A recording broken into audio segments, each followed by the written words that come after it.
വചനാമൃതം തയ്യാറാക്കി അവതരിപ്പിക്കുന്നത് doctor CN Balakrishnan Nambiar.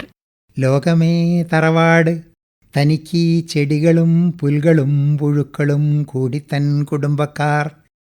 മഹാകവി വള്ളത്തോൾ ഗാന്ധിജിയെ പ്രകീർത്തിച്ച് എഴുതിയതാണ് ഇതെന്ന് നമുക്കറിയാം. ഇന്നത്തെ ചിന്താവിഷയം വസുധൈവ കുടുംബകം എന്ന ഉദാത്തമായ ഈ സങ്കല്പത്തെക്കുറിച്ചാവട്ടെ.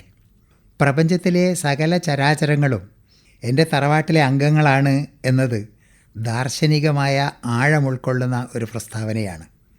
ജീവാത്മാവ്, പരമാത്മാവ് എന്നൊക്കെ തത്വചിന്താ വിശാരദർ വിശദീകരിച്ചത് ഈ ആശയമാണ്. ജീവജാലങ്ങളിലെല്ലാം സ്ഫുരണം ചെയ്യുന്നത് പരമാത്മ ചൈതന്യം തന്നെയാണ് എന്ന ദർശനമാണിത്. സൂര്യൻ്റെ പ്രതിബിംബം ജലാശയങ്ങളിലും ചെറുപാത്രങ്ങളിലെ വെള്ളത്തിലുമെല്ലാം പ്രതിഫലിക്കുന്നത് പോലെ സൂര്യാംശുക്കൾ പൂക്കളിലും ജലകണികകളിലും വർണ്ണരാജികളായും ഇലകളിൽ ഹരിതാഭമായും കായ്കളിലും കിഴങ്ങുകളിലും അന്നജമായും പരിണമിക്കുന്നത് പോലെ ഏകം സദ് വിപ്ര ബഹുധാ വദന്തി എന്ന ഋഗ്വേദ വചനം ഈ ഏകത്വ സത്യത്തെ ആണ് ഉദ്ബോധിപ്പിക്കുന്നത്. വ്യത്യസ്ത ജാതി മത വർഗ വംശങ്ങളായി വർത്തിക്കുന്ന മനുഷ്യർ ഏകമായ പരമാത്മ ചൈതന്യത്തിൻ്റെ സംവാഹകരാണ് എന്ന അവബോധമുണ്ടെങ്കിൽ സഹോദരരാണെന്ന തിരിച്ചറിവ് ഉണ്ടാവാതിരിക്കുമോ?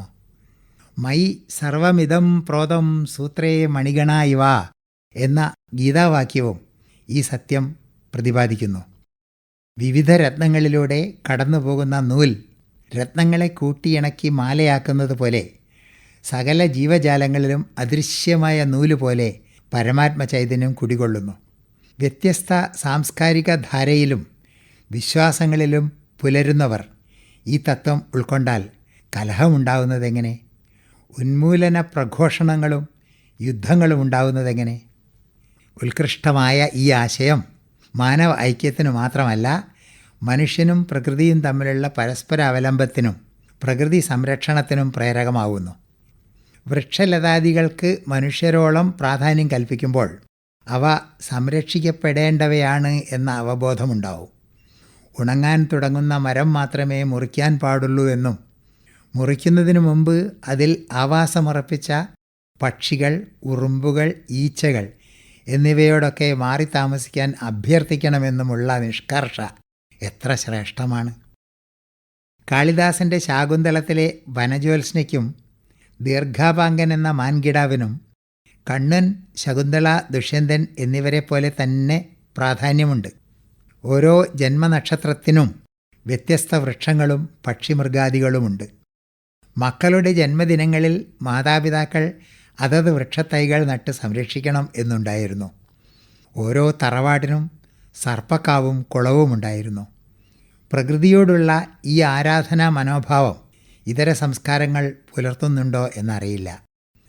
ദശകൂപ സമം വാപി, ദശവാപി സമം ഹൃദ, ദശഹൃദ സമം പുത്ര, ദശപുത്ര സമം വൃക്ഷ. 10 കിണറുകൾ ഒരു കുളത്തിനും 10 കുളങ്ങൾ ഒരു തടാകത്തിനും 10 തടാകങ്ങൾ ഒരു പുത്രനും 10 പുത്രന്മാർ ഒരു വൃക്ഷത്തിനും തുല്യമാണ് എന്നത് അതിശയോക്തിയായി തോന്നാം. റോബിൻ എന്ന കടും നീല നിറത്തൂവലുകൾ ഉണ്ടായിരുന്ന കുരുവിയുടെ വംശനാശം എങ്ങനെ സംഭവിച്ചു എന്ന് ഗവേഷകർ കണ്ടെത്തിയത് എൽമ എന്ന വൻമരങ്ങൾ വിവേകരഹിതമായി മുറിച്ചതാണത്രേ. ഉയരം കൂടിയ എൽമ മരങ്ങളിൽ മാത്രമേ റോബിൻ കൂടുകൂട്ടുമായിരുന്നുള്ളൂ അത്രേ. ഭൂമിയുടെ ഹരിത കഞ്ചുകം സ്വന്തം ഉപഭോഗത്തിന് മാത്രമായി സൃഷ്ടിക്കപ്പെട്ടതാണ് എന്ന വികല ചിന്തയുള്ളവർ നമ്മുടെ ONV, അയ്യപ്പ പണിക്കർ, സുഗതകുമാരി എന്നീ കവികളുടെ കൃതികളിലെ വിലാപനിസ്വനം ശ്രദ്ധിച്ചിരുന്നെങ്കിൽ ഗാഡ്ഗിലിൻ്റെ ജീവിത ദൗത്യം ഇതിനുവേണ്ടി മാത്രം ഉള്ളതായിരുന്നുവല്ലോ. കാട്ടിലെ മൃഗങ്ങൾ നാട്ടിലിറങ്ങുന്നത് നാട്ടിലെ പരിഷ്കൃതർ കാട് കയ്യേറുന്നത് കൊണ്ടാവണം. ഡോക്ടർ CN ബാലകൃഷ്ണൻ നമ്പ്യാർ തയ്യാറാക്കി അവതരിപ്പിച്ച വചനാമൃതമാണ് ഇതുവരെ കേട്ടത്.